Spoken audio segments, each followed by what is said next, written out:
За ерөнхийдөө бол 2012-оос 16 оны ажлууд ерөөхдөө бол зэгсэрч байна тийм ээ. Одоо өнгөрсөн 4 жилийнхээ ажлуудыг ер нь айл шатандаас зэгцэлж гин, дүүгэнж гин.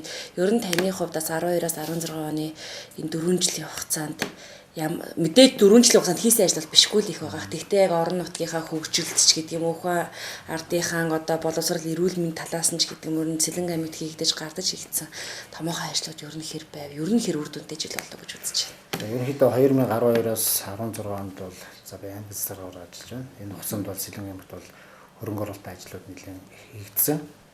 За тэр дундаа яг Сүхбаатар хотод гэх юм бол Сүхбаатар хотын одоо багууд дээр бас тагшилт үйлчлэгийн ажил нэлээд хийгдлээ. За аймгийн төвд одоо инженерийн шугамжуулж 5.6 тэрбум төгрөгөөр бид нэр одоо ПСМК-ийн чиглэл буюу шинэ баригт мөрөөдөл хатган руу ижүүр инженерийн шугамжуулж бид нэр барьд тусгаж байна. Энэ бол улсын төсөв хөрөнгө оруулалтаар нийтдээ 5.6 тэрбум төгрөгөөс бас асар их хөрөнгө. Энд бол цэвэр дулаан, бохор, цахилгаан гэдэг бүх шум орж байна. За дээр нь гэх юм бол за 2012-аас 16 онд бол ялангуяа 14 онд бол аймгийн хэмжээнд бол ур тарианы ургац бол нэлээд өндөр авсан. Аймгийн дунджаар бол нэг 17.5 центнер буюу тухайн үед бид нар 250 мянган тонн Улаанбаатар хороож авсан бас рекорд амжилт тогтоож байгаа. Энэ бол 1988 онд л хороож авсан ургацсан дүүцэх хэмжээний тийм ургац авсан байна. За тэр нь бүтээн байгуулалтын ажлууд гэж сумдууд бас төрийн албан хаагчтай болно. Иргэдэд зориулж бас нийтийн эзэмшлийн орон сууцуудыг нэлээд барьлаа. Энэ бол бас төрийн орон сууцны корпорацтай хамтарч одоо 126 айлын орон сууц за Сүхбаатар хотод бас хувийн хвшлэгтэй хамтарч бас нэг 220 айлын орон сууц бусад сумдууд гэж таачхууд нэлээд өндөр ажлууд хийгдсэн.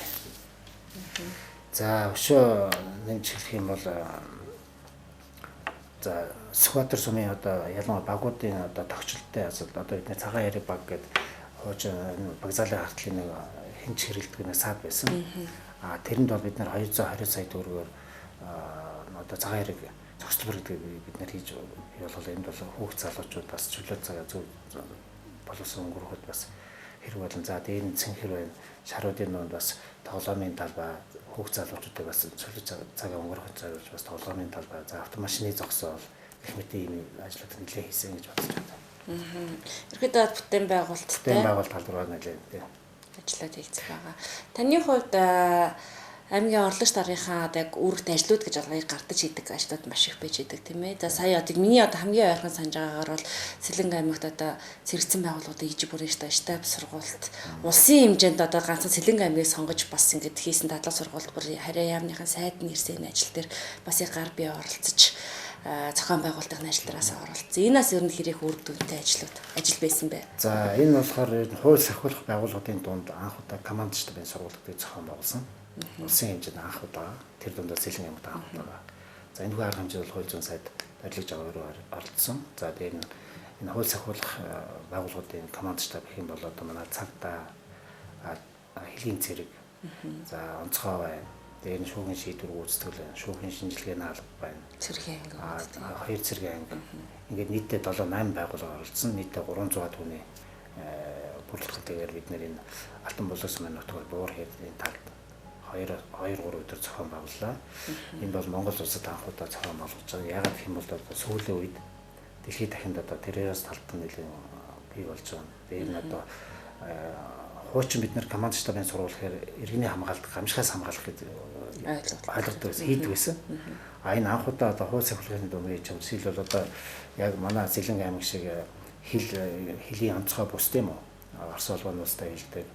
Одоо манай Сүхбаатар Алтан бол бонд бол 24 цагаар ажилтдаг өдөр шөнөгүй зарчигчд явж байгаа гадна дотны хүн их явж байгаа элдв янзын одоо халдлага юм уу гэмт хэрэг гаргалгаа хийм бол хууль сахиулгын байгууллагууд маань яаж хамтран ажиллах вэ гэдэг дээр одоо команд штабын сургуулийг бид нар зохион байгууллаа да. Урд нь бол яг гамшигаас хамгаалах команд штабын сургуулийг бид нар бол ерөнхийдөө цаасан дээр нэг өгдгөө өгөөд тэрийг одоо бид нар бодоод ийм арга хэмжээ авна гэдэг бол сая бол яг бид боддоор нь одоо зохион байгуулах жишээ та нар одоо очиж харж асмах тийм энэ бас их онцлог юм. Яг гэх юм бол одоо тийм гэмт хэрэгтэн дэндээс зугтлаа хий одоо шинжлэхэн Хилийн оройнд байна. Хилээр гарах уу? Хилийнхэн даяар харцах уу? Цагдаагийнхан яах уу? За элдэн үнцээ одоо 10 зайлж байгаа нөхдүүд гэмт хэрэг үлдээд одоо галдан шатаах юм бол онцгойхон яах вэ? Шүүхийн шийдвэр яах вэ? Бүх талд бид нэр командтайгаа сургууль өгснөөр онцлог очоод бүгд болж байгаа. За хуульчин сайж бас ирээд ийм сургууль үлдэх бол одоо Монгол улсын одоо аймагуд бүгд нь хийж байгаа зүйтэй байна. Тэгвэл зуны цагт нэг, өвлийн цагт нэг жилд 2 удаа хийгсэнд энэ шийдвэр өргөдөг байгаа байсан. Тэгвэл энэ Аргамчаас Сэлэнг аймгийн сайтар зохион байгуулсан гэж сайн үнэлгээ авсан. Яг яалтчгүй бас нөгөө мэрэгжлийн талаас олон улсууд тэн дээр ирж анх удаа зохион байгуулагч утгаараас зөвлөгөө өгөх манай нөгөө зэрэгжсэн байгууллагуудын дас их нөмөр нөлөөтэй сургалт өгөх болсон баг тийм ээ. Ер нь тэгвэл одоо яг мэрэгжлийн талаас гэх юм бол одоо хууль сахиулах сургуулийн том багш нар профессоруудын баг ирсэн.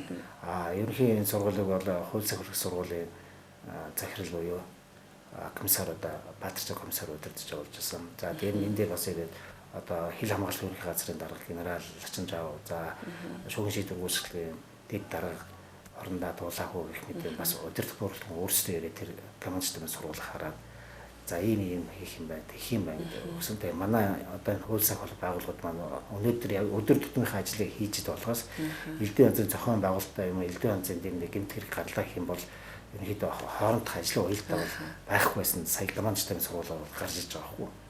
Саяны үндэ бид нар бас нэг хуульчин сайдын хэлж байгаа нэг алдаа гэх юм бол энэ командтайгаа сургууль бид нар дандаа зэрэгцсэн байгууллагууд оруулсан. Гэтэл бид нэр энэ дээр одоо иргэний шилжилт хөдөлгөөний байгууллагыг оруулах хэрэгтэй байхгүй.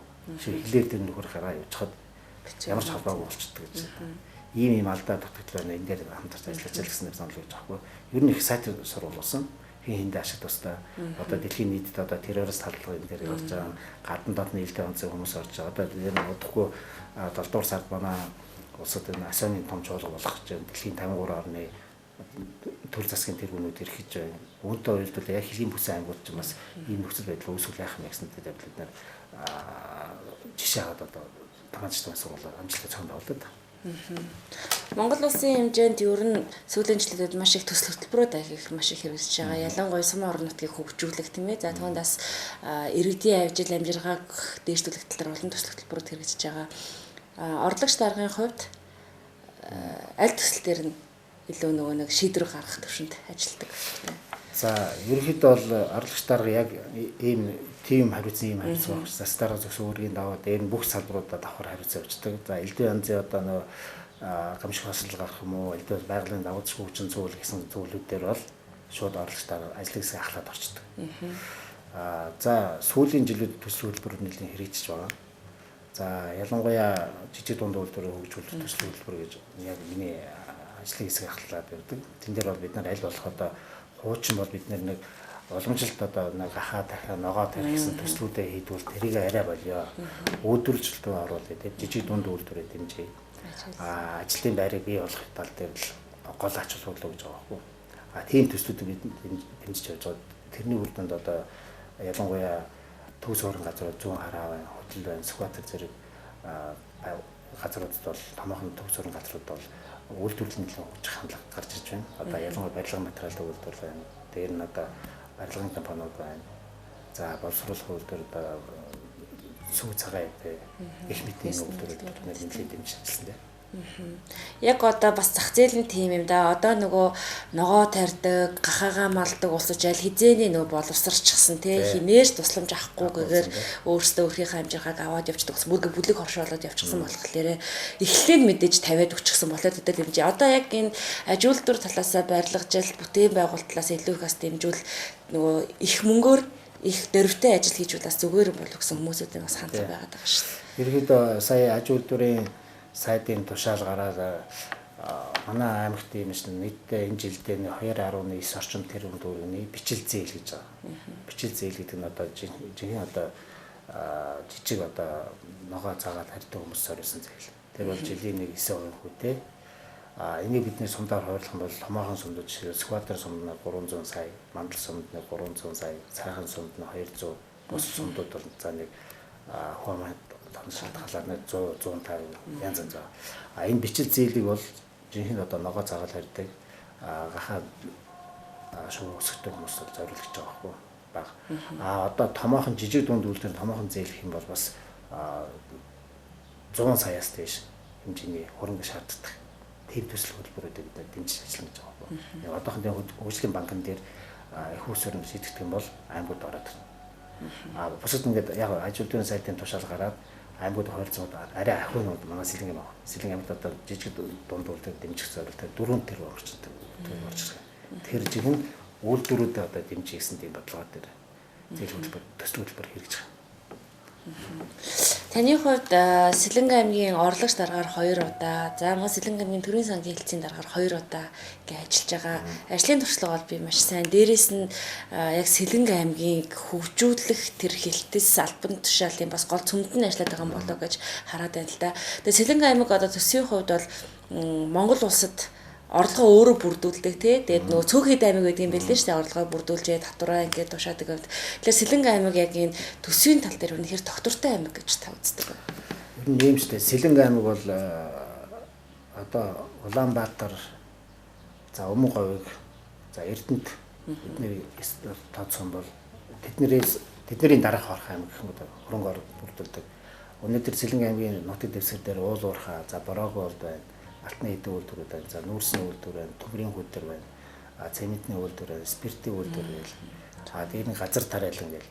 Ингээд яг бүтээл одоо үйлдвэрлэлийн бүтээмжийн шатлаараа бол бас эхний тав багцдаг том аймаг байгаа байхгүй. Одоо төсвийн тухай хууль 2013 оноос шинээр мөрдөж байна. Бүр тэрнээс өмнө 2000 оноос өмнөх хуулиар бол тухайн нутаг дэвсгэр дээр үйл ажиллагаа юусан аж ахуйн нэгж байгууллагууд тухайн орон нутгатаа татвараа төлж явдаг байсан. Харамсалтай 2002 оноос удирдлага санхүүжилтийн хууль гэж гарч ирснээс хойш одоо Сэлэнг аймаг дээр үйлчлэгээ явуулж байгаа аж ахуйн нэгжүүдийн томоохон татвар гэж. Жишээлбэл одоо аж ахуйн нэгж байгууллага орлон албан татвар, онцгой татвар, за нэгц үрдгийн албан татвар гэдэг бүх одоо өнгөтэй үедээ татваруудыг улсын төсвөөр татчихдаг болсон байхгүй. Одоо өөрөөр хэлбэл сүүний одоо өрмийн аваад хосмын орон нутагт үлддэг хэрэгтэй. Гэлдээ гисэн Сэлэнг аймаг өнөөдөр өөрийнхөө орлого бүрдүүлэл явж байгаа. Яг 2002 оноос хойш хууль маань тэгж өөрчлөгдөж өгсөн бол Сэлэнг аймгийн хэмжээнд яг би өөрөө бас хоёр тооцоод үзээд нэг 160 орчим тэрбум төгрөгийг Сэлэнг аймгийн татварт ордог байхгүй. Орох ёстой. Гэтэл одоо бүгдийн тийм том татварыг улсын төсвөөр татаад авчаад аж ахуйн нэгжийн орлого, хүн орлого албан татвар жижиг татварууд орон нутгад үлддэг болсон. Тэр хэмжээр орон нутг өөрөө санхүүжилж авдаг. Дээр нь бас би өөрөө бас аймгийн төрийн сангийн дараагаар 2 жил ажиллаа. Орлогчдын 2 удаа ажиллаж байгаа. 2 удаа ажиллаж байгаа үед бол аймгийн орон нутгийн эдийн засгийн хөгжил төлөвлөлтийн талаараас над нэлийн туршлага бий дээ. Тэнд дунд удаад татварын хуулийн ингээд өөрчлснөөс үүдээд манай Сэлэнг аймгийн хөгжил багт саарнуудах талаар орж иж байгаа хгүй. Яг тийм бол одоо жишээлбэл төсвийн тухай хуулиар бол улсын төсвийн байгууллага, за туцаа зориулжин шилжүүлгийн байгууллагууд бүгд улсын төсвөөс санхүүждэг. Орон нутгийн төсвөөс санхүүждэг байгууллагууд тусдаа. Жишээлбэл одоо аймгийн удирдлагууд бид нэг сумын сургуулийн дээвэр засахын тулд боловсролын яам заавал хандж байгаа байхгүй. Энэ бол бас гаж тогтолцоо. Боловсролын яам, боловсролын сайд гэх юм бол одоо тэр шил төшиг сумын сургуулийн дээвэрд нь ус гоожж байна гэх юм бол боловсролын яам дээр авч хэлцэж байгаа. За хөрөнгөний өгөө. Ирэхээр бидний буцаагаад сумруу нөгөөч. Ийм цаг хугацааны өөрчлөлтийн буруу гажиг үүсчихэд байгаа байхгүй. Энэ ягаад гэхээр удирдлага санхүүжилтийн тухай хуулийг төсөө удирдлага санхүүжилтийн хуулийг 2002 оноос хойш хэрэгжүүлсэн хуулийн дагуу энэ гажиг үүсчихэд байхгүй. Одоо орон нутгийн удирдлагууд бид нар юу хэлдэг гэхээр энэ хуулийг өөрчлөөч. Ялангуяа орон нутгийн их мэдлийн нөгөөч бүхний битгий төвлөрүүлээч гэсэн санал бол засгаа үеийн засгаа хурал тавиад байгаа байхгүй. Одоо тэгэхээр яамдууд маань өөрсдөө юу гэдэг юм бэ? Бодлогын яамдууд байхсан чинь одоо нэг аж ахуй эрхлэх яамдууд болчихгүй. Жишээлбэл эрүүл мэндийн яам гэж өнөөдөр Монгол хүний эрүүл мэндийг хамгаалж өвчлөлийг бууруулж өвчл гарах тал дээр бодлого ярьдаг яам болохоос өнөөдөр тэнд ийм эмнэлгийн хэрэгслийг худалдаа авдаг яам болчиход байгаа. Тэрийг бол тухайн мэргэжлийн байгууллагууд хийж болж шүү дээ. Орон нутгад өчмөл орон нутгад жишээл эф аппарат хэрэгтэй юм бол аймаг орон нутгийн байгууллага шийдээл хөрөнгөний тавьж авах гэдэг байгууллагууд нь өөр савал явчихдаг. Тэрийг одоо эрүүл мэндийн яам гэж хэлж байгаа. ийм гажиг тогтолцоо үүсэж байгаа байхгүй. Эндээ жоохон харсч байдаг. Яг иймэрхүү гажиг тогтолцооноос болоод бас нөгөө сум орон нутгийн хөгжил бас маш их удаашраад тэрэн дээр бухимдах асуудал бас маш их гарч ирээд байна. Тийм байна. Ягаад гэх юм бол одоо жишээлбэл аймгийн төвсөөс сумдад одоо сумын санхүүгийн дэмжлэгийг тодорхой хэмжээг хөрөнгө өгч байна.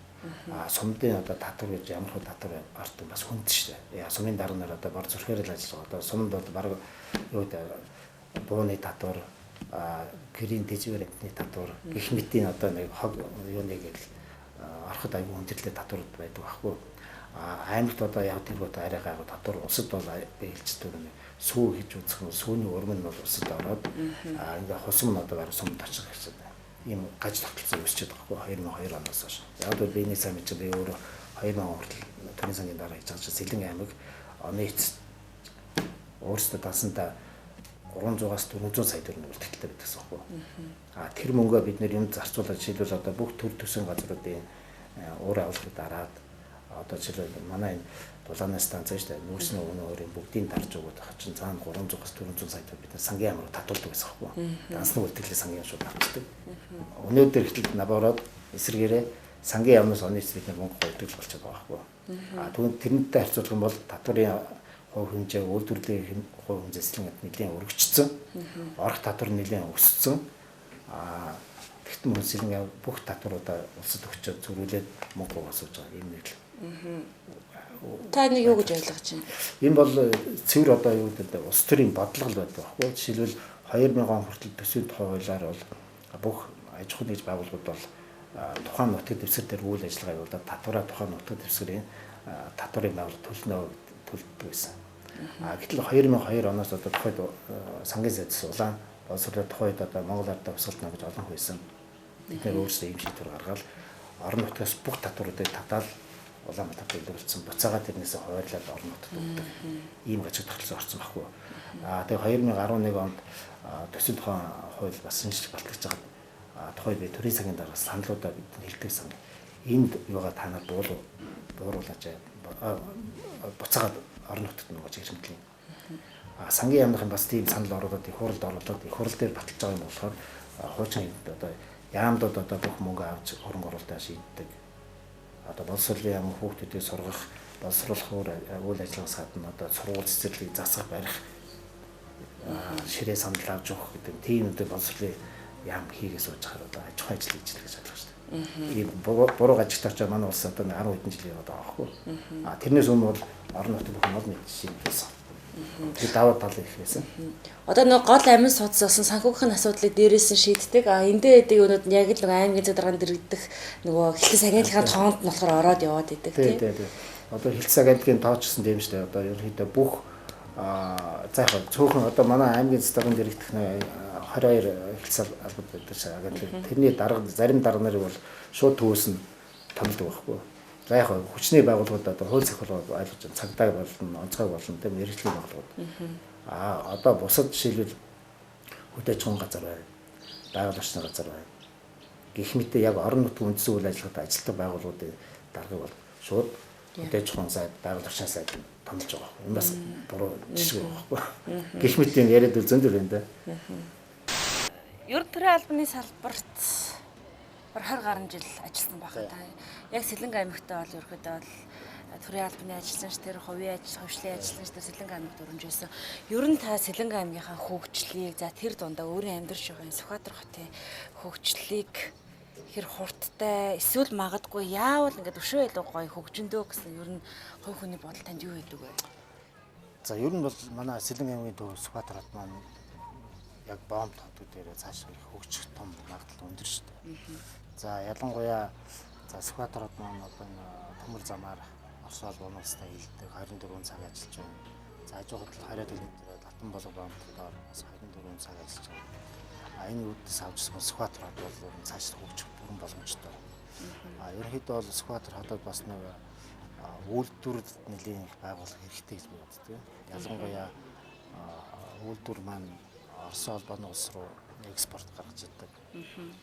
Ажлын байрыг бас нэлээд бий болгоно. Ийм хэмжээний үйлдвэрүүдийг хийж чимсгээс бас дотроо бодож мөрөж чаддаг та. Одоо жишээлбэл одоо Бисмкара гэж байгаас бид нэр хэлдэг. Тэмдээ одоо төмөр зам орсон тэр хэсэгт одоо сая яг урд жилүүд бол аж ахуйн нэгж байгууллага айл ирээд бас газар аавна, хувийн хэрэгцээнд аавна, өмчлүүлэн энэ төр явах бид нар зөвшөөрдөг байхгүй. Яагаад гэвэл төмөр зам тийш орсон. Энэ Сүхбаатарт бол ерөнхийдөө бол хөгжлийн хандлага бол тэр алтан болгодож л үүсчтэй. Газар багтаа тэр үднээсээ энэ бас хэдэн үйлдвэр байгуулж гэмсэн гэдэг бас бодол бас харагдаа явж байгаа.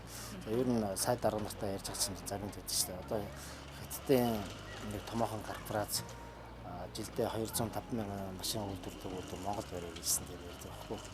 Тэрийг Сэлэнг аймгийн Сүхбаатарт авч арчимсан гэдэг аж үйлдвэрийн сайд гэж ярьжсэн. Тэр нь хуучин сайд хүртэл байсан. Сайхан ирэхэд бас ирэхэд гэж л байгаа. Энэ боломж бол Сүхбаатарт шүү дээ. Та нар газар орно нутгаар бэлэн байлгаж байсан дэмжиж байна.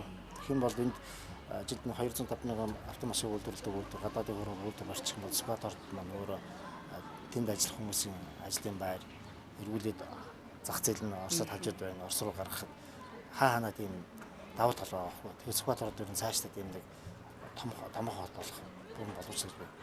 За би өөрөө төрийн албанд бол сургуулиуд төсч ирээд ажилласан. Одоо нэг 22 жил орчим ажиллаж байна. За жирийн мэрэгчдээс авах ахилцсан дараатай за аймаг орж дарах. Дунд нь бас хувийн хвшлэр бас өөр ажиллаж байсан. Эдийн засгийн мэргэжилтэй та. Тэгэхээр эдийн засагч гэдэг маань нөгөө айлбарт нэг санхүүж байх хэвээр тий. Одоо бүхэл юм ер нь санхүүгийн орлого зарлага ер нь мөнгөгүй зүйл гэж ер нь байхгүй. Тэгэхээр одоо Сэлэнг аймаг бол таны гэр болчиход байгаа тийм ээ. За яг энэ Сэлэнг аймгаа эдийн засгийн ухаанаар за ялангуяа тэр дундаа өөрийнхөө амьдарч байгаа одоо та бүдэрийн зогсож байгаа шаар 5 давхар гэдэг юм уу. Яг одоо төвийн оройны энэ хэсгийг хөгжүүлэхийн тулд иргэдийн ажил амжиргааг дээшлүүлэхийн тулдаас эдийн засгийн ухаанаар одоо яаж зохицуулвал нэг хүн ч гэсэн ашигтай орлоготой мөнгөтэй болно да тий дэлгүүр ажиллавал одоо ингэндээ гэсэн юм бас бодол байдаг гэдэг.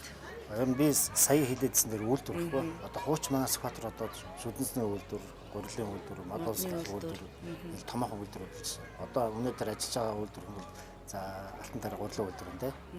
За манад бол хүнсний үйлдвэр одоо бас хаалга барьсан шүү дээ. Тэр үдийж бүрэн хөгжүүлэх хэрэгтэй байна.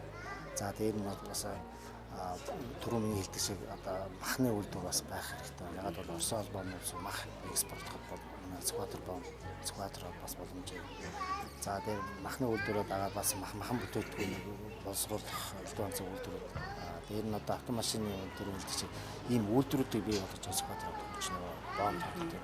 Ер нь энэ дэндэн явж байгаа бомб тогтод бол ерөнхийдөө бол альва улсын бомб тогтсон жоохон үйлдвэрчсэн л юм байхгүй. Одоо хятадын хамгийн урд зүгийн одоо Гуанчжоу байна. Шэньчжэн, Гонконгд хэлдэг Шиньян гэдэг бол том үйлдвэр захим одоо техник хэрэгслийн үйлдвэрчэнд байгаа. Тэрэн шиг одоо манай энэ чөлөөт бүс хөгжих юм бол энийгээ даваас хэдийгээр үйлдвэрүүд ороод ирэх бүрэн боломжтой. Яг бол төмөр зам юм байна. Зөвхөн боломжтой. Үйлдвэр хөгжиж бол манай хатаа бас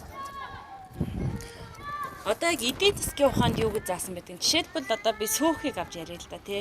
Яг ингээд жижиг сөөхүүд ингээд байранд байгаад байх хэрэгтэй гэдэг юм уу? Ингэж мөнгө олж иргэдийн амжиргааг аюулгүй тухтай ингээд байлгах хэрэгтэй гэдэг юм уу? Эсвэл нэг том бүр юм контор сөөх гэдэг бүр нэг юм том байгууламж бий болоод нэгдсэн нэг одоо санхүүг төвлөрүүлээд одоо цэхэрлүүн, шаарлуун, төмөр замдууд ингээд тараавал илүү одоо ач холбогдолтой ашигтай гэдэг юм уу? Яг одоо жишээлбэл сөөхөд чинь зөвхөн оршин суугчдаас мөнгө хураагаад бид нар өөрсдөө цалин тавьдаг байгууллага биш шүү дээ. Байгууллага биш шүү дээ. Яагаад гэх юм бол сөөхөд чинь өөрөө хураагаад элдв одоо засвар үйлчлэгийг хийгээд өгчих хэрэгтэй байгууллага.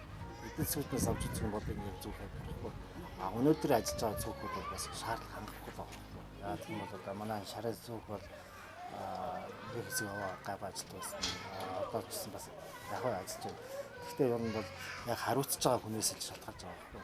Одоо Улаанбаатар хотод харахад бол яг манай нэг энэ шар цэнхрийг илүүсэн том хэмжээний хороод бол сайн ажиллаж байгаа сөөхүүд байна. Бас тэрнээс жижигхэн гэсэн юу ажиллаж байгаа сөөхөж бас байж таа.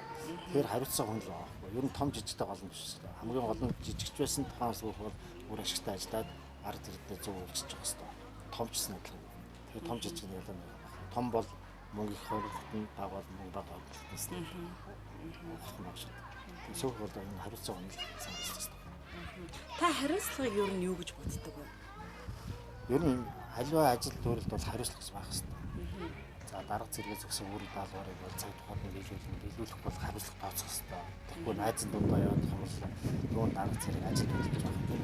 Юу хариуцлага байх хэрэгтэй. Хариуцлагатай үүрэг даалгаврыг биелүүлэх хэрэгтэй. Биелүүлэх бол хариуцлага тооцох хэрэгтэй. Хариуцлага олон хэлбэр уусна. Цалин үйлстэй ярихаас ахуулаад. Тэгээд аливаа ажил ямаас хариуцлага байх хэрэгтэй. Хариуцлагатай ажил ажил үйлсээ явна. Ажил үйлсээ ажил уусаа гэж байна. Хариуцлагыг бас хөвгөөр хүлээж авдаг хүмүүс бол бас байгаа. Яг хариуцлага тооцсон эзэн бол бүр их хөвгөөр. Яг тэр хүн бол одоо хов хүнээс өөрөөс шалтгаалж авахгүй.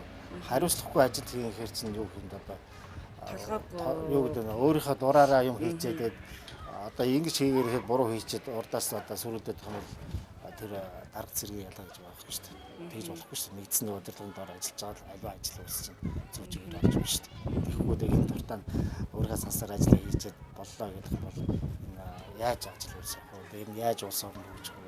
Яаж амиг улс хөгжих вэ? Тийм байхгүй. Хариуцлага бол байх хэрэгтэй. Та хүнд хариуцлага тооцдог уу? Ер нь би хариуцлага тооцдог. Би очсон төрийн сангийн дарга багт бол хариуцлага тооцдог.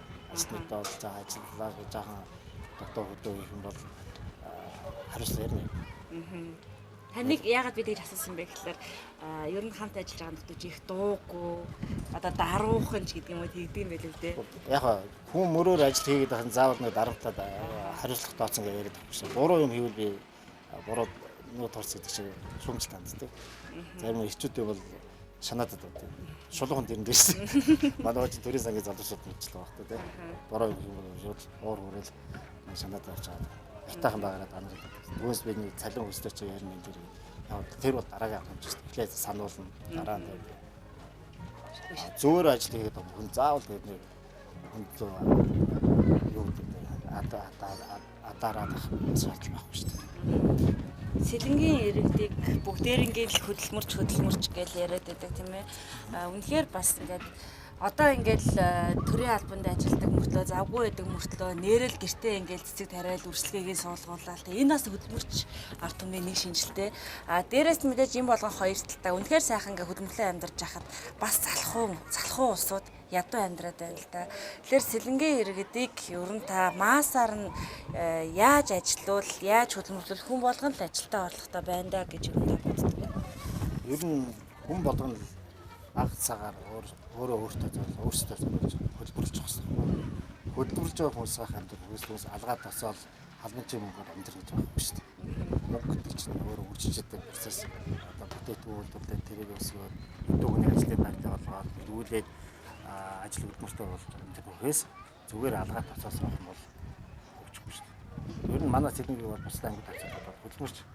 Яагаад гэх юм бол би хөдөө гадаа бас нэлээд явдаг тусамдаар явж байгаа бол ногоо цагаан тарин гахаа дахиад өсгөн бусад аймагт явж байгаа бол ерөнхийдөө за Төв аймгийн уртлын сум Төв аймаг за ингээд дундгоо тийшээ харсан нэг сайхан нэг завтай хүмүүс байдаг. Зарим удаа намар одоо ингээд ороод телевизээр байгаа хизээ байдаг нэг манай Сэлэнгийн аймагч одоо хөдөөгөр явж байгаа чинь тарай бодоо ороод ногоо цагаан хурааж аваад ажил хүч олдохгүй нэг тэр дундад явж байгаа. Төв аймгийн нэг сум чинь айргны баяр руу хийжсэн ахгүй яг тэр би тэр хараад энэ сайхан залуучууд зайлаа шагаа хараад баяр наадам хийж байгаа.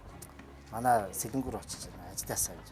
Та нар одоо ажлаас бид нар юу их ажлаа хийсэн ч одоо хийх юм үнэхээр энэ нотол байх юм шиг байна. Мал өсгөн мал нь намаа сайхан таргаа авцсан. Та айрг цагаан идэ гарцсан. Найр наадам хийгээл явжсэн. Тэгэхээр манай Сэлэнгийн ч одоо өдөр 20 мянгаар ажиллах хүн байна олдохгүй ингээл сумдын одоо ялангуяа зүү хараа гэж ийлээ хүмүүс тэгээд сумд бидэд санал тавьчихсан байхгүй. Та нар ажиллаж даваач гэсэн үгээ олдохгүй нэ бүгд одоо ийм болсон. Хуучин социализм байдаг бас оюутнуудын намрын ажилд гаргадаг байсан. Ямар их ажил нугалдаг байсан бэ ярьдаг байхгүй. Тэг чинь манай Сэлэнгийн ажилсаг байгаа. Намар болоод тэр бүгд завтай хүн байдгүй шүү дээ. Тэгээ бусад аймагт харцууд найр наадам хийгээл явж байгаа би хараад тест нэр арайчтай гэж сэтгэл эмзэглэх юм гарч ирдэг байхгүй. Сэлэнгийн аймгийн хөгжлийг ер нь та одоо ойрын 10 жилийн хөгжүүлж гэдэг юм уу? Ер нь яаж хардаг вэ? Ерөнхийдөө бол Сэлэнгийн аймгийн хөгжил 2006-7 онд би чинь застаар орлогч ажиллаж байгаа. Бид нар чинь 2007-оос 2020 он хүртэл Сэлэнгийн аймгийн хэдийн төлөв хөгжлөсөн бодлого баримтч боловсруулж ирсэн. Тэрэн дээр бол ерөнхийдөө Сэлэнгийн аймгийг таван бүсэж хөгжүүлээ. аль аль бүсэд юу явах вэ гэдэг тодорхой заасан. Тэрийг одоо бид нэр өшөө боловсронгуйгаар цаашаа явах хэрэгтэй. 2030 онд ийм байх хэрэгтэй гэдэг. Одоо энэ намууд өөрсдөө мөрийн хөтөлбөр гаргаж штэ. Энэ дээр бас тодорхой зааж өгсөн. Жишээлбэл Сэлэн аймгийн скватер бол ерөнхийдөө бол нэг үйлдвэрийн чиглэл гэдэг. Одоо цагаан нур төвдөө одоо бэлчээрийн бүс аюу орхын бүс Сэлэнгийн бүс бол газар тариална. Хөдөл бол одоо яг барилгын материалын үйлдвэрлэл их мэтийн ингэж бид заагаад өгсөн байна. Тэрийн шиг л тэр хөгжлийнхаа дагуу байна. Хөөс бүгдийн нийлээд одоо скватер хадад одоо газар тариалан яриад ойлгох шүү дээ.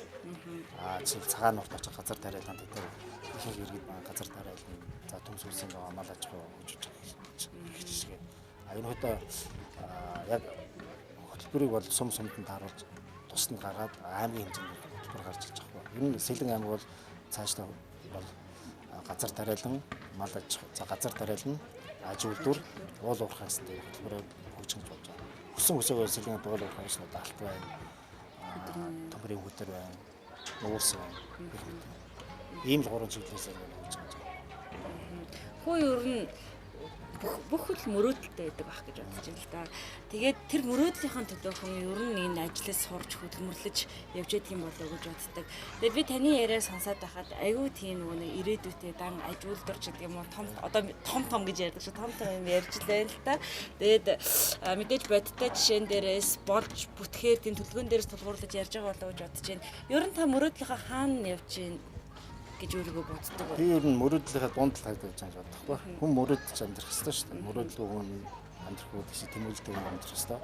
Ер нь би Сэлэн аймгийн скватер хотыг цаашлаад томоохон тийм аж үйлдвэрлэсэн боомт татвал гэж төсөөлж байгаа байхгүй. Одоо энэ алтан болгоны чөлөөт бүс ажилд ороод гадны хөрөнгө оруулагчид ороод хүссэн хүсээгүй алтан болгоны чиглэл рүү бидний төмөр замаа дагаад үйлдвэр хөгжөөл иргэдийн тааж өсөж ер нь урд нь бол скватер болсон юм шүү дээ. Үйлдвэр шат яхаа модны чиглэл бодлын үйлдвэрүүд долоо үйлдвэр байсан. Тэрийг бас сэргийлэх хэрэгтэй. За өнөөдөр алтан тариа бол ажиллаж байна. Гэхдээ алтан тариа хуучин ажиллажсэн хэмжээний 1000 гаруй ажилтдаг байхгүй шүү дээ. Бодлын үйлдвэр. Одоо ч үйлдвэр чинь сүүлийн боловсронгуй технологи өндөр хөгжсөн болоо дандаа автомат болсон. Тэр үүднээс үйлдвэрүүд тийм үйлдвэрлэл ажиллаж байна. Тийм бодлоо байна. 2007 онд таныг яг орлогч дарга байх үед Минь Монгоцны осол тохойд гарч ирсэн. Тэр ажил дээр бас яг нөгөө альбом төшөөлийнхаа үүргээ дагуу ажлын хэсэг болж бас явж байсан.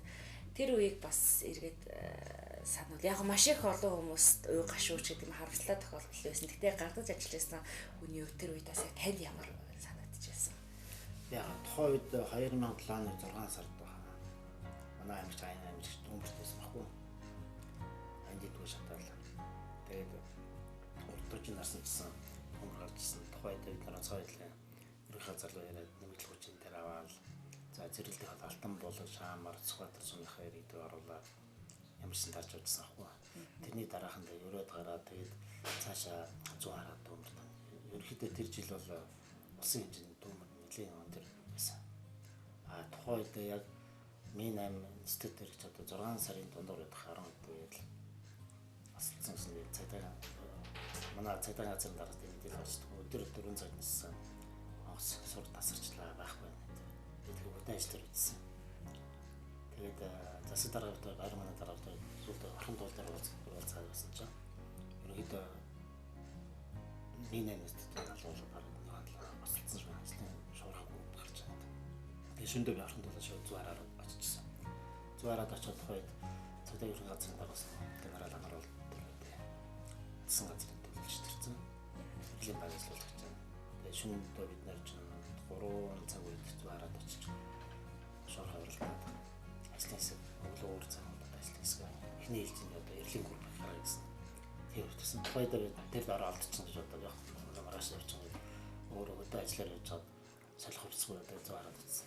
Юу тэр надад чинь баг 7 хоног ажилласан аахгүй тэр юм. Тэгэхээр хайгуу хонд байсан аахгүй тэр чинь. Бид нар чинь одоо засгийн газараас амруулдаг нараа ахлуус ажлын хэсэг займаас би өөрөө ахлаад байл. Манай цагдаагийнхнаа нийт бий бүрэлдэхүүнтэй хараад эрлийн группыг тал тийш харгалаад онгоцоор хаалт хийгээл тийм зэрэг ангуудаас зэрэг ажиллаа бас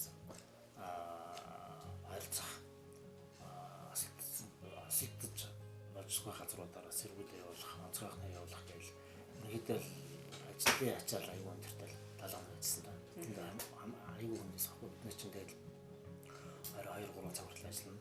Тэгэл хэд цаг хүртэл өөрөө 4-5 цаг гээгээ оронгод тусна одоо эрлийн баг гэдэг тусна бид нар онцлог бодлоо болсон. Тийш очоод онцлог бодлоо тал биш гэдэг. Тэгээ гараад ирэхдээ дарга гэрийнхэн одоо хүрээд ирсэн маалаа болцсон. Та нар ажил хийхгүй одоо үедээ нэг өчнө хоног болоод тахч болохгүй байх тийм шаардлагатай. Бид нар чинь тэгэл онгоцоорч ирээл ганцаарч ирээл бүх талын юм гаргаж авч байгаа. Тэр ууг ашиг болж байгаа хүмүүс авч биднээ тайван хүнд амрах чадлаггүй тэгэл. Өөртөө 7 хоног тэндээсэн. Юу хэвчээсэн хамгийн сүүлдээ болоод зайлвал хүндийн хослолоод ер нь хэрцсэн шүү дээ. Тэр ажил ерөнхийдөө надад аюу ачаалтай байсан. Хүнд 7 хоног басна. Хүнд ажил, ачаалтай ажил үе тэгэл байгаль гардаг бах. Бас баяр наадмын үйл ажиллагаа бас гардаг ч зохион байгуулдаг. Ер нь арлагч дарга чинь альва нэг ажил төрлөө бүх л ажлын хэсгийг ахалдаг гэж одоо чи улсын баяр наадмын зохион байгуулах орооны дарга арлагч дарга юм. Элдв анзаа одоо асал гэмтэл гарлаа арлагч дарга юм. За альва ажлыг үлсээ шалгаж одоо үнэлтэн арлагч дарга ахлана. Тэгэж одоо баяр наадмын үеэр бол ерөнхийдөө бүх баяр наадмыг ангарч саргаалж хийж байгаа. Би анх 2005 оноос л 6 оноос эхлээд манай Сэлэн аймгийн баяр наадам чинь ингээд эхлэхээр манай иргэд маань цуглддаг шүү дээ. Наадамч бол. Тэр яаж одоо цуглуулдаг болох вэ? Янз янзаар бодож байгаа. Анх эхлээд би оролцож болоод бүх одоо төр төсвийн байгууллагуудыг жагсаалаар наадмын талбайгаар оруулж танилцуулдаг байхгүй. Тэгээ эргээд жагссан байгууллагууд нь эргээд зэрэгдлийнхээ судал суугаад тэгээ суучдаг. Тэгээ дараа нөө эргээд ирэхээр дүүрчдэг болдог байхгүй. Тэгэхээр тэрнээс хойш ерөнхийдөө манай Сүхбаатарч Сэлэн гэх юм болохоор баяр наадам эхлэхээс өмнө ерөнхийдөө суудлын эзэлтэд энэ уламжлалт авчиж байгаа байхгүй. Тэрнээс өмнө ерөнхийдөө наадмын талбайд дүүрэхээс бүх асуудал болдог гэсэн. Тэгж хийжсэн бай. Тэгээ баяр наадам яадаг. За өшөө гэх юм бол осол аваар гарлаа бас очиж байгаа юм чинь. Өнгөрсөн жилээр манай хөдөр хөлтөлтэй байсан. Тэгээд одоо онцгой байдлын газрын дарга аваад хөдөр дээр манай шуурхай групп гэдэг дулааны станц урсгал компаниудаас бас ажлуудаа бол яг өдөр дээр нэг бас 2-3 хоног ажилласан байна. Байралууд. Тэгэл ерөнхийдөө нэг аварын байдалтай л өдрийнхний бүгдээ одоо юу гэдэг тухайн компани буруутан үйл ажиллагаанаас болоод өдөр ерөнхийдөө хөлдсөн байхгүй. Тэр шуурхай арга хэмжээ аваад ажлын дүнд бол инженерийн дадлага инженерийн шугамшуулж хөлдөж хөлтөлтөс аварч байгаа байхгүй. Тэгэхэд л тэнд зөвхөн 2-3 хоног аймагс нэлээд олон хүч авч очсон бай. Онцгойхны авчихсан, дулааны станцын авчихсан, урсгалаас ингээд инженерийн хөдөлгөөний авчихсан гэдэг том хүч хайсны хүчинд зөвхөн л нэг 45 орчим сая төгрөг л авч авсаж байгаа. Тийм бага шин. Доотлын инженерийн шугамшуулж бүгдээ бүрдээсэн бол юу 40 тань 4-500 сая төгрөг авч авсах гэсэн. Ийм цаг тухай алдахгүй шийдэх хэрэгтэй байна. Тэгээд сүүлдээ сумынханд баярлжсэн. Аймагын хүч хайж ингээд хэлжсэн. Арай гаваа. Тэгээд бүх байгууллагууд усын хөвлөд тавьсан байдаг бид нар очиж. Тэгэл хөлтөхгүй гэсэн нэг яг мэрэгжлийн хүмүүсээ давуулж очсон болохоор энийг тэгээд энийг таслаад тав жишээлбэл өдрийн сургуулийн зал тэр том юу чинь 2 өдөр халаалтгүй гэсэн. Эд яг 12 сарын 22 шүү дээ. Ачаас хөлтөж эхэлж байгаа. Тэгээд яг инженерийн ажлуудыг давуулж эдний шалгах яг өдрийн өөрсдөө бидний шалгацсан гэдэг. Парны тодорхой хэмжээ усан үлдчихэл байгаа юм чинь. Тэгээд доотлоо секцүүд үүдээ үлдчихэж байгаа. Тэр яхад тэр баг зэрэг хавчлаа болсон та. Гэх мэт энэ цаг тухайд нь шийдэх асуудал байдаг. Зохион байгуулалтын ажил магадгүй сайн хийдэг юм болов? Зарим үедээ уур хөрсөд зохион ийм элдвэн зөнд явуулсан зохион байгуулах ажлыг хийгээд цаг тухайд нь хийгээд хоцорсон уралс нөхдөд тэгээд жахан үгээр идэт нэг уур хөрсөд нэг шанаа хүчтэй байгаа. Тэгээ хүмүүс мэддэг шүү. Тэгээ ерөнхийдөө бол тийм бас 2006 онд хайн манай дужинаас шатсан. Тэгээ дужинаас ч шаамар дулаана нутаг. Биш ээ шаамар нөгөө алтан болог нутаг. Алтан болог шаамар дээр дужинаас дүүмөр очоод харагдах боломжтой. Сүхбаатарын болгоо орох юм нутаг нь биш. Тухайд бид аймаг орлогч бүх сум дуруу хэлээ. За тийм дүүмөр очоод анаар ял ундраагаараас онцгойхны гэдэг оруулаад сумдас хүмүүс гарахгүй. Би өөрөө сумдын дарамт өөрөө гээд гардаг. За тэдний цагтчны хүнтэй өөрөө тэргээл. Тэгэл хамгаан газар хаваа одоо хэдэн ажилтны залуучуудыг хэлцэн дарамт бүгд наад өөрөө очиж тэгээд дожин тасны явсан чинь сумдууд ирж байгаа Сүхбаатар сум шаамар яриад алтан болов байхгүй. Алтан болов хайцсан гэсэн сураг ирсэн. Дуулдаад байдаг ирсэн ярьсан. Өглөө өөрөөр дараа нь над дээр зараа бүртгэж байгаа. Бид нар шөнөөрээ төмөрөдраад буцсан баг. Тэгээ юу яриад байгаа чи хэн буц гэсэн гэдэг чам ширүүхэн бид дээр тухай сундаа дараа ширүүхэн хатчихсан. Тэгээ дээр ер нь ийм арга хэмжээндээ бид зохион байгуулалтаас гараад ирж байгаа ширүүх хатчихдаг байхгүй. Тэг хүмүүс төлөвлөлтөө зохион байгуулах ажил бол идэвхтэй ороод байна. Анх уул нь бол та Улаанбаатар хотын яг Улаанбаатар хотод төрсэн хүн. Тэгээ Сэлэнгэ аймагтай бараг одоо Сэлэнгэ аймгийн хүн болчихсон. Ер нь бүхэл ажил алба тушаал амьдралын ихэнх хэсэг ер нь энд өнгөрсөн. Тэгээ би чинь Улаанбаатар төрснөөс хашгүй шүү дээ. Би өөрөө бол Сэлэнгэд 10 жилийн сургууль сурчсан. Одоо яг манай энэ байран дээр тухайд баг сургууль гэж байсан. Баг сургууль бид нар ороод 3 дугаар ангид өсөөд 4 дугаар ангид одоо Өмсөлийн 10 жилийн сургуульд хэлсэн орсон. 4 дугаар ангид өсөөд буцаа шийдвэр гараад манай баг сургууль 8 жилийн сургууль болоо. Бид нар ч буцаад баг сургууль дээр одоо ахлангийн хүүхдүүд болоод орж чадахгүй. Гэх мэт яг энэ суурин дээр одоо тэгээ би сургуулаа төгсөөл Оросд 5 жил сураа буцаа Сэлэнгэд өрөөдсөн. Ерөнхийдөө Сэлэнгийн хогт одоо ерөнхийдөө 40 гаруй жил амьдарч байна. Иш яв сурж цэргээл пасан хасах бол. Сэлэнгэд л Сэлэнгийн Орос хэлтэй. Орос хэлтэй. Оросд 5 жил сурсан. Орос хэлийг мэдэх. Харин тэ сая тантай нэг хэсэг хугацаанд хөрөлдөд бол уцаар одоо нэлээх ажил төрлийн холбоотой ч тэр Оросоор нэлээх ярьж байсан. Ер нь Оросын холбооны улстай ажиллаараач тэр одоо суралцсан найз нөхдүүдээр ч тэр их холбоотой юм байдаг уу та? Ер нь холбоотой байлгүй одоо жишээлбэл өнгөрсөн жил манай аймагт Бурайдын ерөнхийлөгч ажилласан шүү дээ. Тэр ажлыг зохион байгуулах ажлын хэсгээр хоёр талаас за Бурайдын засгийн газраас 1-р орлогч Егоров гэж алсан.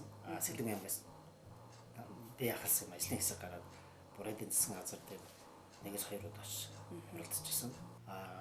Тухайн үед одоо Бурайдын ерөнхийлөгч ах урд нь ажил төрлөөр ингээд Улаанбаатар хотод ирж байгаа. Яг Сэлэнгэ аймагт ирээд хамтран ажиллах талаар юу хийх үү, яах вэ гэдэг бид нар хоёр ажлын хэсэг чинь өнгөрсөн жил за 2-3 удаа оролцоход Болоод 2 удаа Сүхбаатарт 1 удаа оролцсон. Тэн дээр бол цааш хамтаа ажиллагааны талаар саналаа солилцсон. Нэлээд ажил хийсэн. Тэрний үр дүнд одоо Бурайдын ерөнхийлөгч одоо маань Сэлэнгэ хамтаа ажилласан. Та бүхэн мэдж байгаа. Манай Сэлэнгэч мэдж байгаа. За дээр нь за яг энэ Дархан дахь консул байна. Улаанбаатар дахь элчин сайд ингээд ерөнхийдөө Оросын холбооны улсын элчин сайд консулын ажлууд нэлээд холбоотой байдаг. Яг түрүү бас ажил төрлөөр ярьж байгаа одоо Оросын элчин сайдын яамны ажилтан за Бурайдын суурин төлөөлөгчийн тэр мөн ярьж байгаа байхгүй. Хоёр дахь ингээд буцаад ингээд юу гарнаа аймгийн бодлого уулзах гэсэн аж ахуйн тэр гэл. Ер нь Оросд нэлээд холбоотой шүү. Би чинь сургууль төгссний 20 жилийн Оросд сургууль төгсөн 20 жилийн манай эрхүүд 2008 онд болсон. Бид нэр Монголоос одоо нэг 4-5 хүүхдэл сурчсан байхгүй бид нар нэг курс ихэд бүгдээр очсон. Одоо удахгүй нэг жил 2 жилийн дараа бид нэр сургууль төгсөн 30 жил болно. Оросуудтай бол ер нь ангийнхад бол бас холбоотой байдаг. Одоо сүүлийн үед одоо интернет нэлээд хөгжсөн. Адна класс руу гэдэг нь ярих манай бүгдээ бүртгэлтэй хаана юу хийж байгаа. Очиж хүмүүсээ бүгд тавьсан. Хаяа ярьдаг. Одоо зарим манай сургууль төгссөн найзууд бол бизнес гэдэг Монгол руу ийм оролдмоор ямар үедээ судлаад өгч ямар тэгээд бидний судлаа за ийм байх ашиг одоо бол бизнесээ хийж орж ирээ. Түнш олж өгч тэр тийм зөндөө байдаг. Ангийнхантай ер нь холбоотой. Энэ монголчууд гэхэд бид нар чинь тэр үе чинь Монгол үед их сурдаг байсан. Бидний үед гэх юм бол за манай курс хэд нийлээ 4-5 Монгол байгаа байхгүй. Тэндээс ихэнх нь Улаанбаатар би ганцаараа Сэлэнгэ аймагт амьдардаг. Тэгээ энийгээр хаяа орж гарч тосч уулзсан. Тэгээд ер нь Оростой холбоотой ажил зөндөө шүү дээ надад. Би Ренатач холбоотой асуулсан гэдэг юм л да. Одоо манайхан чи нөгөө юу ч ясаа Орос школ гэдэг. Тэгээ Орос школоор явж ич гэдэг юм уу. Тэгээ Оросууд ч өөртөө бас өрхийн талдаа, амь талдаа бас их хөдөлмөрч юм болов уу гэж хараад байдаг. яг тэрийг одоо нутагтаа тэг сэлэнгтэй одоо нутагшуулах тал дээр та энийг нэр ингээд сэлэнгтэй Сүхбаатар сумынхаа иргэдтэй ч юм уу магадгүй шаар даандархаа гадаад төгчлөг нэр ингээд хийчих юм гэлөө гэсэн бас санаа байх гэж байна. Ер нь бол Оросуудыг манай сэлгэгч Сүхбаатарч бидж байгаа шүү дээ. Хил зэрэг Оросууд ер нь аж ахуйч шүү дээ. Ерөнхийдөө бол хувийн юм даачтай одоо энэ юу гэдэг юм нийт эзэмшлийн орон сууц амьдарч байгаа хүмүүс бүгд нь хувийн заслан даач байшинтай шүү дээ. Тэнд хагас бүтэн цаг өдөрчд жилийн цаг өнгөрөөдөг, ногоо цагаат тарьдаг, хувийн аж ахуй гэж болдог. Тэрэн шиг манай энэ Сүхбаатарчууд гэсэн бас тийм хувийн эдлэн одоо даачтай байх гэж бодож байна. Одоо яг ийм нийтийн эзэмшлийн орон сууцуудыг бол сайхан тогтчулсан мэдээж орон сууч бол хүн гарч ирээд одоо хүүхдүүд тоглох талбайтай дээр нь одоо хөгшчүүд нь нарлаа суугаад суучих юм сайхан байгууламжтай ногоон байгууламжтай ижбүр хийцэн байдаг байхгүй. Одоо тэгэхээр манай шар даван давхруудын донд бидний эхний ээлжинд хийсэн одоо энэ хүүхдийн тоглоомын талбай юм. Энийг бид нэр сайхан ногоон байгууламж зөвлөжүүлэх хэрэгтэй байхгүй. Хараахан одоо тэрийг тухайн компани хийж үзэх компани эхний жилд нэг зүйлний үрдсэл хайцсан. Ер нь цаашдаа бол ийм нийт эзэмшлийн орон сууцуудын гаднах талбай бол ногоон байгууламжтай хийж өгсөн байхгүй. Одоо жишээлбэл хөгжүүл гарч ирээд сарвчлаа суучих. Нэг хүзэрдээ суучих сарвч хажууд нь цэцэг ургацсан цэцгийн мандалтай ч юм уу ногоон байгууламжтай. Ерөнхийдөө би энэ сөөхөгийг бас тийм хэлээд байхгүй. Юмээр энэ саяхан би гараа явуулсан манай сөөхөгийн бас энэ цэцгийн мандал цэцэг мэцэг тарин гэдэг. Та нар сайн байна. Зүг байж тэл гэдэг чинь. Тийм нүдийг одоо манай хийх хэрэгтэй байхгүй. Тиймтэй учраас энэ байрнууд чинь гадаа хинц гарч налаа сууж байгаа шүү дээ тийм үстэй. Хүний зовлонг хэр сонсч ер нь хүний зовлог гэхэр та мэдэрч ойлгож чаддаг бай. Мэдээж сонслог байх одоо за ажил дээр нэг байж чадвал дэлхийн онцгой зовлон хүмүүс орж ирж шүү дээ. Одоо жишээлбэл халамжийн мөнгөнд хүрэхгүй байна, халамжийн мөнгө өгөхгүй байна. За одоо тэтгэвэр дэж нэгчлээ. Ер нь төрийн албаа агчид бол иргэдэл үйлчлэх байгуулах шүү дээ. Дарга болчлоо гэдэг эднэрийг буруу нүдээр буруу тишаараа суучихгүй шүү дээ. Ер нь хүмүүсийн үг бол би сонсдог. Сонсоод яаж шийдэж болох вэ? Яаж туслах вэ гэдэг. За тэгэл хуучин намайг нэг төрийн сангийн дарга байхдаа нэг хөш орж тэтгэврээ тогтоолох гэсэн чинь мөнгө байдаг өгөөч гэдэг би бас нэгэн татвар утастай тэтгэврийг яалтаа тогтоолгоод өгөөч гэдэг. Тэгээд нийгмийн даатгалын дараа их дараа бас утастай туслах гэсэн чинь нийгмийн даатгалын дээр яах гэсэн чинь бас 4-5 мянган төгрөг 10 мянган төгрөг тогтоо нөө өгшин над тэр өгөөд араас яг би туслаад өгөө гэдэг. Дараа нэг жилийн дараа бол би болчлоо их баярлалаа эднад анхны тэтгэврийн юунаас нэг мөнгө авч иж өгсөн. Хэрэггүй ихтэй би танд тусална гэж танаас би мөнгө авч байгаа гэсэн. 10 мянган төгрөг өгсөн. Би яах юм бэ тань дээж авчи та задаад 1000 төгрөг надад байна. Яа ядаж утсан хүмүүс би цалгаа ирээ туслах боддог. Залуучуудыг ер нь хэр дэмжиж, ер нь залуучуудаа бас дэмжүүл улс орон хөгжиж штэ тий. Тэгэхээр залуучууд руу чиглэсэн ч гэдэг тийм ямар нэг ажил зохион байгуулахад ер нь та хэр оролцдог. За ер нь залуучууд бол улс орны хөгжлөөр ирээдүйчүүд. Залуучуудад дэмжиж ажиллах хэрэгтэй. Залуучууд маань одоо нэлээд боловсралтай болох хэрэгтэй байхгүй. Одоо болж би залуучууд та нар одоо ганц сургууль төгсөж чиж болцтой байх биш. Өшөө цаашаа хөгжих хэрэгтэй. Өшөө цаашаа одоо бакалавра төгс мастер хамгаалаад цаашаа докторч гэх мэт сурах хэрэгтэй. Хөдөлмөрхийн зэрэг боловсралтай хүн байжгаад улс орны аймаг орнот хөгжих нэгээс боловсралгүй хүн болд мэдээж боловсрал бол сураад барахгүй л зүйл шүү дээ. Тэгээд ганц дээд сургууль төгсчөөд би боловсчлоо гэж бодвол энэ дөр л гэж боддог. Энэ залуучууд бол тийм шиг ажилладаг. Одоо манай Сэлэнгийнхэн чинь спортын төрлөөрөө нэлээд бас явж гин. Дээрээс нь одоо тариаланчид маш их залуучж гин тий. Тэгэхээр бас аль аль салбараараа бас энэ залуу хүнээ дэмжих үйл ажиллагаануудаас нэлээд явагдаад байгаа болов уу гэж харагдаад байна. Ерөнхийдөө ийм шүү дээ. Бид нар чинь за сүүлийн үед бол манай аймгийн залуу тамирчид бас нэлээд улстай төв дэлхийдээ бас нэр алдараа цогоор төрж болж шүү дээ. Одоо шатар ихэд байна. За бокс байна. Бох байна гэх мэт. Ерөнхийдөө бид нэг аймагаас бас нэг аймаг орны утгаа нэрийг гаргасан тийм спортын урлагийн хүмүүс бас суулж урамшуулдаг байна. Тэрний дагуу бас аймаг орны утгаа нэрүүдийг бас дэлхийд завс орондоо гаргаж ямар сайд бас жил болгоно. Цагаан сар шууршилдаг. Энэ бас их нөлөөлдөг байх шүү дээ. Жишээлбэл мэдээж тамирчин хүн амжилт гаргаад одоо Аз тийм аврагч болоод ирэхэд тодорхой хэмжээний мөнгө шангал болгодог журмыг бид бас шинжилээд явуулж байгаа байхгүй.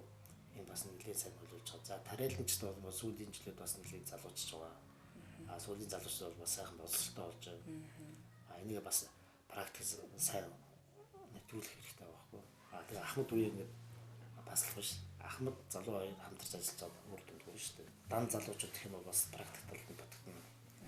Дан Ахмад үе бас одоо сүүлийн шинжлэх ухааны технологийн мэдрэлтийг бас хөлөж жоохон ойлгох нь буруу болсон ч байдаг юм аа. Тэгэхээр ер нь залуу Ахмад хоёр бол хосолж байгаа л амжилтанд хүрэх байна. Сэлэн нутгийнхаа үзэсгэлэнт газруудаар ч юм уу эсвэл Монгол орныхоо үзэсгэлэнт газруудаар ч юм уу ер нь та явдаг уу, аялдаг уу? За би ер нь зав гарах юм бол явчих боддгоо. Би сэлэнгийнхаа одоо үзэсгэлэнт газрууд за ажлын шумаар, анны шумаар нийлээ явсан та хамгийн гай байгаль ортой юм бол за өдөр байна, төвшиг байна. Дэглэг нэр үлээр бас үнэ цаатал яаж амардаг. За Монгол орныхаа газар нутгаар бол энд цөөх явсан да. Боломж шалтгагүй, завч болохгүй. Зуны цагч бид нэр баг амран гэж байхгүй шүү дээ. Амарч за намар бол тариа бодог нь тэгээд өвөл болохоор нэг амралт болдог. Өвөлдөө тааш явах үү. Тэгээд нөө 7 хоног 10 хоног за өсрээд 14 хоног амраад буцаад ажилдаа ордог байж. Заримдаа дуудагдчихэв. Заримдаа дуудчихин тий. Тэгэхээр бид нар чинь бас нэг зуны дэдгэр цагт одоо хүн болгон амрах гэж засаг дараа амарч аваад бид зүрж амрах хэрэгтэй. Цастаар нэг 7 хоног ороод амраад орлоо. Би нэг 7 хоног амарсан ажиллагаалаа за яа л та. Ажилдаа орё гэх их мэдээ ингэж явсан. Тэгэл өвөл нэг жаахан нэг 11 сарын нэг 20-оос нэг 12 сарын нэг 1 2 за 5 өсгөл 5 гэж одоо амиг ярил доллар төсөв төлөвлөгөө хоригн мөнгө өгөх. Амрах заавал багтаа. Түүнээс орон нутгийнхаа за сорныхаа бас нэг байгаль үйлчлэл газруудаа явах сонирхол айлг байна. За ордныхаа хэлцийн дараа за хувийнхаа аж ахуй хэрэгцээд бол агуулгуудаа бас хотойгоо бас өөр аймагуудын сайхан үйлчлэл газрууд явцдаг гэсэн. Одоо зав байх. Улам завгүй болоод байна. Улам завгүй болоод байна. Тэгэхээр завгүй боллоо гэд ер нь хобби сонирхол чинь таних юу байдаг вэ? Хобби сонирхолтой цаг гаргаж чадж байна уу? Одоо ч гаргаж чадахгүй шүү дээ. Уг нь миний хобби сонирхол юм бол залуудаа бол оюутан байхдаа хөлөн гэсэн. Одоо юу хөлөн болоо да. Тэгээд бас нэг зураг зурна. Одоо зураг зурч байхгүй, шатар доолно. Тийм зав байхгүй болчихсон шүү дээ. Хаяа нэг энд шатар доолж орсон хаяа хаагаад доолдог. Шатар доолно. Одоо тэр ерөнхийдөө завгүй болцсон дээ. Юу нэ хобби гоох бодлоо. Манай аймгийн тамга газрынхан чинь бас их шатарт сайн хүмүүс ер нь их байдаг юм биш үү тий? Одоо аймгийн тамга газарт нэг шатар доол. За ажил дээр очиод ажил дээрээ сууж эдгэртээ шатар доолох зав болдог. Хөл бөмбөгийг тоглодог байсан гэсээс ер нь яг тэмцээн уралдаанд ер нь хэр оролцдог гэсэн. Ямар өөрөг ролинг үздэг байсан та хөл бөмбөг тоглож байхдаа? Хөл бөмбөг тоглож байхдаа бид нар оюутан байхдаа болж байгаа. Оюутан байхдаа бид нар Оросуудаа нийлж их тоглоно. Сүүлдээ Монголын шгшээд оюутнуудаа гаргаад Оросын шгшээд гаргацаа тэр хоорондоо нөхцөл тоглолт хийдэг. Тэнд бол бид хагас хамгаалагч тоглогч. Тэгээд төгсчихсэнээс ажил ажилласан. Тэгээд манай хөл бөмбөг тийм сайн гэж бас одоо сүүлийн үед бол залуучууд хөл бөмбөг их тоглолцсон. Одоо тэгээд нас агцсан залуучууд одоо харин хиттэй хөгжиж ядлах үүсчихгүй шүү дээ. Хөл бөмбөг зүгээр аюу хурд ахаас хурдтай байж болдог. Бөмбөг бол одоо бөмбөгөөсөө дөрвж л гүйжил авчихлаа. Одоо тэг ахмадын хөл бөмбөгийн баг мөр гэж гаргав. Одоо тийш орхооч гэсэн. Одоо манай сэлгэгч гоё хөл бөмбөгийн талбайтай байна. Одоо бид нар энэ хөл бөмбөгийн талбай удахгүй юм ашиглан оруулж хэлээ. Энэ оруулсан. Өнгөрсөн жил оруулж хийсэн бас хорон өмнөний цалаасаа дээр нь бас оройцч хэлсэн талбайд хөтөрсөн талбайд бол бас хашил татсан энэ жил оруулж байна. Ерөнхийдөө Сэлэнг аймагт маань бас яг залуучууд руу чиглэсэн ажлууд одоо юу гэдгийг годоо тоглох те зугаал салхинд гарах зүйлүүд бас жоохон дутагдaltaй юм болов гэж хараад идэг шүү дээ.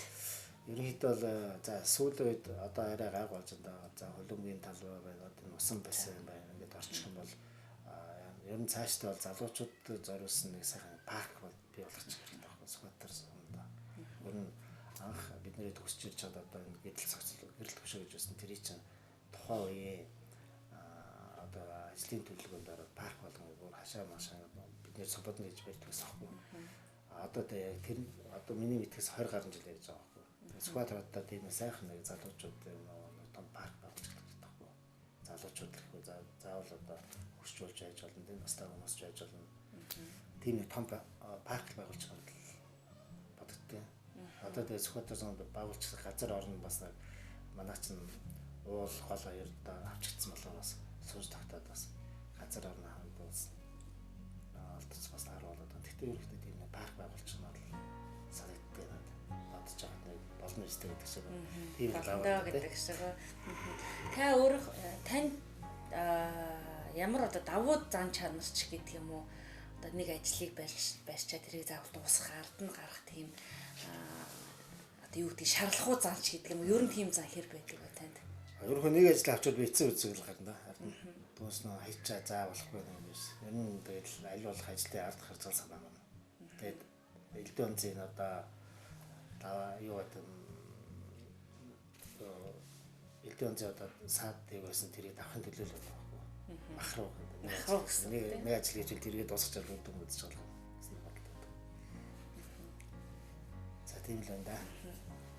За баярлалаа. Тэгээд ерөөхдөө болвол өмнө нь бол тантай яг наадмын үеэр ч юм уу те яг нэг юм ажилтаа үетэй холбогдлолтойгоор л нэг мэдээний ярилцлага ч юм уу авдаг байлаа. Тэгээд яг Баторч гэдэг хүн хэн бэ? Төрийн сангийн дараагаар ажиллаж байсан, орлогч дараагаар ажиллаж байсан. За дээрэс нь хувь хүн зан чанар хэр юм бэ гэдэг өмнө нь бол бид нар бас ярилцах боломж гарч ирсэнгүй. Тэгээ надад бас бидний урилгыг хүлээж авч манай нэвтрүүлгийн зочноор оролцсонд маш их баярлалаа. За баярлалаа. Та бүхэнд бас урам хөтөл өндөр амжилт хүсье. За баярлалаа.